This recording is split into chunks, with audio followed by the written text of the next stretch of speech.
Hey, okay, real quick, I want to give you this really small review on attachment style, okay? Because some of the couples that we see may really find this beneficial. So if you're someone who's married or engaged or in a long-term relationship and maybe considering marriage or you're already married and you want to work on building stronger bonds, understanding your attachment style is a really great place to start with that. And then I want to share with you a little bit on some of the implications and then how you can use this to help build a strong, secure attachment with your partner. First is anxious attachment. Many of us know or have heard of anxious attachment. Individuals who struggle with anxious attachment or have an anxious attachment style tend to need a lot of reassurance in relationships. They thrive off of attention from their partner. Um, they tend to struggle with fear of abandonment. They can be more jealous in a relationship. Often they need constant validation from their partner that they won't be abandoned and that they're with them and that they need a lot of trust in their partner. And then there's individuals with what we call dismissive or avoidant attachment style, who tend to pull away from their partner when they seem to be needy, prefer to be solo or do things more independently, tend to be more casual in their disposition in relationships. They can be uncomfortable with heightened emotions from their partner, and sometimes they do seem to appear to be aloof or disconnected or detached easily from their partner. um, Disorganized attachment style, these individuals can seem unpredictable or vacillate between intense or dismissive. Their patterns tend to be that they fear rejection, but have a difficulty connecting and or trusting their partner. They desire closeness yet avoid it by pushing others away. So this is the individual who screams about their partner not really being present or wanting more attention from them, but then when their partner gives them that, they say, no, leave me alone. No, leave me alone. They're that person, right? So they want the attention, but then they push the person away. Secure attachment are individuals who seeks comfort from their partner and can also handle being alone. They are able to communicate their feelings and needs, tend to be more resilient, and handle conflicts very well. Individuals tend to want secure attachment, but vacillate between wanting secure attachment to their own personal attachment style, either avoidant, anxious, or disorganized attachment. My suggestion is that couples first recognize that attachment styles are not edged in stone. So they are influenced positively or negatively by the relationships that you get into.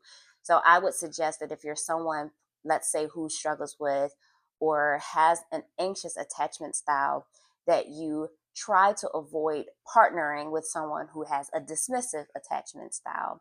It would be better for you to go after relationships with someone who already has secure attachments, but you should be working toward building secure attachments without that person. So the ways that you do that is identifying your personal attachment style. So if you're someone who's more anxious, that you work on building self-esteem and self-worth, that you work on building wholeness, right? So that you're not looking or dependent on someone to feel comfortable in your relationships, that you have a strong sense of self, that you address any past traumas, or you understand why your attachment style is more anxious, whether it is coming from implications from childhood traumas or the ways that you may have had relationships with your caregivers. And if they were more dismissive, that you try not to go after relationships needing personal validation to feel healthy in your relationship. Those things you have to work on outside of your partner. So, therefore, internal work, my point is, right? My internal work on yourself would really help you if your attachment style is more avoidant or anxious or disorganized, that your internal work on some of those issues outside of your partnerships is part of the challenge for you. And some of the ways that you could do that is therapy. So, therapy is a good resource for you to work out some of maybe the childhood stuff and from your caregivers that may have had some influence on your current patterns in relationships, and they can help you develop some tools on how to be more functional in relationships, how to communicate more effectively, how to feel safer in relationships based on some internal work that you're doing on self confidence, on communication, on being more vulnerable, and spirituality as well, right? Relying more on God than you are on another person, and learning how to overcome fear in relationships or fear based trauma. And all those things may help you to feel more secure in your relationships. And then don't be afraid to open up to your partner about some of the struggles that you may have. Also, even with those of us who have had more secure attachment, that doesn't mean that there's not growth in that area as well. So, some of us who have had secure attachment, I think I may have shared with you all that I have a very secure attachment style, but that still did